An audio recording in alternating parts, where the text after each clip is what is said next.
Monday to Fridays on ASO TV, channel 392 DSTV, Star Times, channel 127, or YouTube live stream, GSA Initiative. Agriculture for today and tomorrow, as we share groundbreaking ideas, empowering farmers, and celebrate greenhouse solutions. Together, let's grow the future. Good morning, Abuja. Good morning, Nigeria. It's a beautiful time to be on your television set again. This is Agriculture for Today and Tomorrow, and my name is Daniel Black. Here we promote smart solutions for greener harvest. And remember, this is a media for agricultural development project of GSAI, being Growth for Sustainable Agriculture Initiative. How has the weekend been? How has the holidays been? I hope you have had a nice time. I hope you've been reinvigorated to start your week afresh. Today, we will be discussing something very important. I do not know if it is just in my area, but how much is the cost of poultry products in your area? How much is egg in your area? How much is chicken in your area? Can you still find chicken for 4,000, for 5,000? It has become a luxury and a VIP product. Today we'll be talking about the landscape of poultry farming in Nigeria, and we'll be discussing with a very young man who has delved into that business, and he will be letting us know if it is something we should do or if it is something Nigerians should abandon. With me in the studio today is Joshua Igwela, the CEO of Valofami Limited. Welcome, Joshua.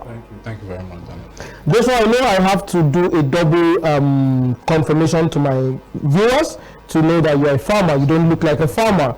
You actually look like an oil company mogul, and I really need to assure them that you're a farmer. So please, you do introduce yourself and give us a bit of history about yourself. Let us be sure that you're a farmer and that you're worth listening to. Okay, so I'm Joshua, and I'm a poultry farmer. Okay. So I run a company, Valofami Limited, purpose-driven poultry agribusiness. Here to combat more malnutrition and protein deficiency in Nigeria and sub-Saharan Africa. So this is what I do. Excellent. So yeah, before we delve right into the topic of today's conversation, just give us a brief of what has been your motivation as a young man in Nigeria with so many. You look like someone that could be a tech bro. What motivated you into taking your resources and becoming a farmer in the poultry sector? And so, with the rising rate of unemployment in Nigeria, and you also look at the area of food inflation, yes, it just shows that there's opportunity in the agribusiness. Okay. So, as a young Nigerian, being motivated with the fact that minus exception of the whole idea behind reducing malnutrition and child mortality in Nigeria, the opportunity that presents itself in the agribusiness is enormous, and every young Nigerian should be able to dive into it because he has the capacity to change anyone's life. So let me hit you, sir. Okay. Are you the cause of expensive poultry products in Nigeria? No. So what's the cause? Why is it so expensive now? There are several factors that affect this, and it's just like you have one issue affecting the other issue. This is what we are facing right now in Nigeria. You have the issue of insecurity, which has also affected the production of maize and soybeans, which is the most important component in feed production. Yeah. So this has led in a high price of feed, and also affected us as farmers because this constitutes 80% of our production. Wow. And so when you look at the cost of production and you look at the cost of feeding, there's just one or two things you have to expect. The price of the chicken obviously go high because you also add to the cost of the day-old chicks. I've heard of old farmers who have said before when they were buying day-old chicks for 15 naira, but now you're buying day-old chicks for as high as 1,000 to 1,004, wow, depending on. So you look at these factors, and all of them put together has influenced the price of chicken. And other products, because even egg has not escaped. And then the most painful part for crop farmers, I myself am a crop farmer, and poultry droppings. Yeah. Before we eat something, we could buy 1,500, 2,000 a bag. Right now, someone had the guts, the temerity to tell us that 6,000 naira for a chicken feed bag of poultry dung. Is higher than that. It's higher than that in your own farm. Yeah. Wow, interesting. 8 to 10, 12,000. Wow. Wow. So the question is, the question is, when we keep going up and up, is there a remedy? Is there a solution?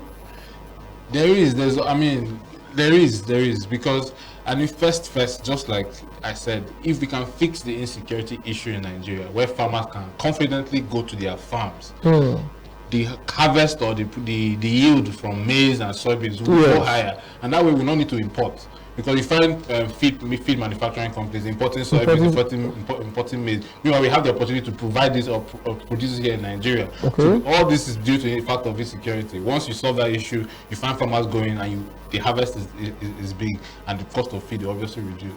Wow. Okay, that's interesting. But let's delve into the agribusiness aspect of it. I'm going to give you a two-in-one question. Okay, basically, let's just face one first. So, as a young person in the business, you've come to meet older people, you've come to meet people that have been in that business for so long.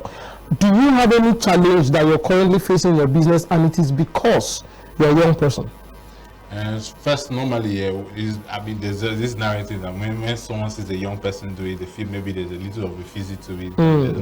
There's no level of seriousness to it. But first, is to see your mindset to see this as a business. And so it's not just a venture, you just go in casually. See it as a business. That way, whatever. If I don't face any issue from the older ones who have been in the industry because they provide a beacon of light and support to us younger generations coming into it, because they did it in a different fashion. The trends have changed, and we are trying to adopt new models to grow the business. Interesting. So virtually there's no issue. So this question is more like an indirect message to young people. So if you have but before I ask you to directly talk to young people that are watching us today, let me also find out, how did you raise capital to enter this business? Yeah, capital, finances is a very big issue, especially for young Nigerians. Access to funds. Yes. And so you find out high interest loans. You don't find the whole means of generating capital is being very difficult. So for me, I'm just privileged. First of all, to have my main source of funding is through crowdfunding, family and friends. That is how I raise funds, and also coupled to what I have on the side. And so, even you go through the issues of loan, the process involved feels so tedious. And so even you as a young Nigerian, you go through, the portal comes up for application of grant or whatever, the process you have to follow through, it just feels a lot. And so if the process can be simplified, less complex, it's easy for us. Everybody in the young space now has access to digital platforms. It's easy for us to navigate this easier and faster. So if the government can make this platform a bit less complicated, straight to the point, and it makes it very, very easy for us to come in, access this interest loans or grant available from the federal government. That way it makes our businesses. So I want to pick your brain on. So there's a young person watching today, and he has been sitting. Maybe I have 500,000. I used to see that on social media. What kind of business can you do with 500,000? What kind of business can you do with this amount of money? So there's a young person sitting and wondering, this is my last card. How can I make sure that this money I don't waste this money, right? Would you advise, and if yes, give us some, go back to your days in secondary school where you do debates and you are in support of young people going into the poultry. So would you give young people that are watching today some points as to why you would encourage them to venture into the poultry farming business? So first, when you look at when you talk about poultry, there are different aspects. You have the broiler, you have the layers, those that produce eggs, and those that produce meat, chicken meat. And so for broilers, which I specialize in, the duration is really short.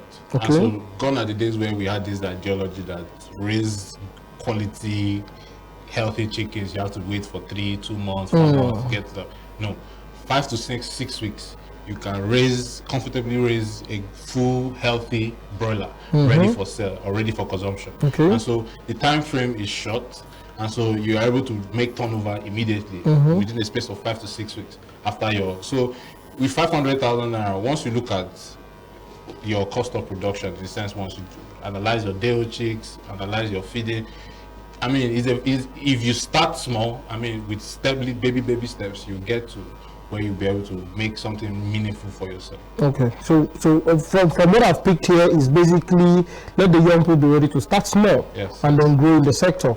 Okay, so let's also talk about young people that would also want to add, you use the word effigy, to their business. What are some tech innovations available that could also make the work, that could also make poultry farming more profitable and of course more enjoyable? So the difference between our age and the previous age is social media space. I mean, the potential for social media can never be overemphasized. Okay. So you find out that it's easy and better and easy for us to sell online, access to market, because now there are different platforms, there are different tools that gives you access to a wider audience compared to your traditional method initially. Yes. And so we as young people, we stand at an advantage because we have the know-how to access these social media platforms and different social tech innovative tools that help us access market. Excellent. So we'll be rounding up here. So I think you've advised it. We'll be rounding up here. But you've spoken to young people. I'd like you to also speak to government, because of course you've mentioned that government is a key player to also ensure that this goes. So let's say that the Minister for Agriculture, the key stakeholders in government are listening to you now. What would you define as a level playing ground? What would you define as a conducive environment for poultry farmers in Nigeria?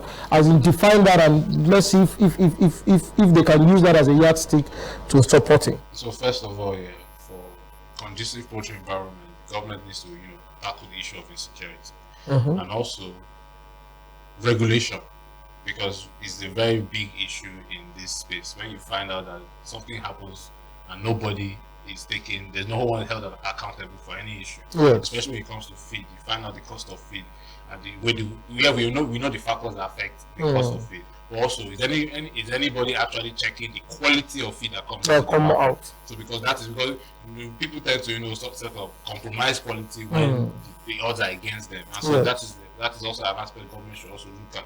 Also in the aspect of these hatcheries that produce these chicks that we consume.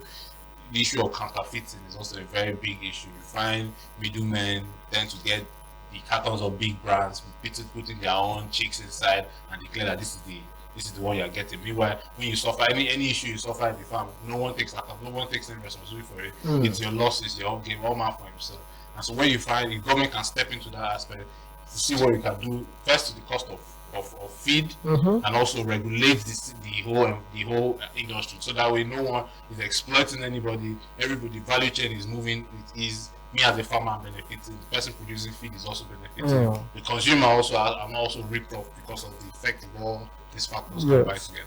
Well, thank you so much. So in your last words, in a very short sentence, right, is the poultry farming, the current landscape of poultry farming, is it profitable right now, or is it just a survival business? It is profitable, because when you look at the level of inflation, I like the way you're smiling when you said it is profitable. It is profitable. So no business without the challenges, no doubt. But your ability to face these challenges head on and provide solutions when you find them is the way out. Thank you, Mr. Joshua Igwela, for sharing insights on the landscape of poultry farming in Nigeria. Remember, this is Agriculture for Today and Tomorrow, a media for agricultural development project of GSAI. So yes, we have listened today to the different opinions of Mr. Joshua Igwela on the landscape of agricultural farming, of poultry farming in Nigeria, and I believe you've learned one or two. You've either been encouraged, or you've also found a niche that you can,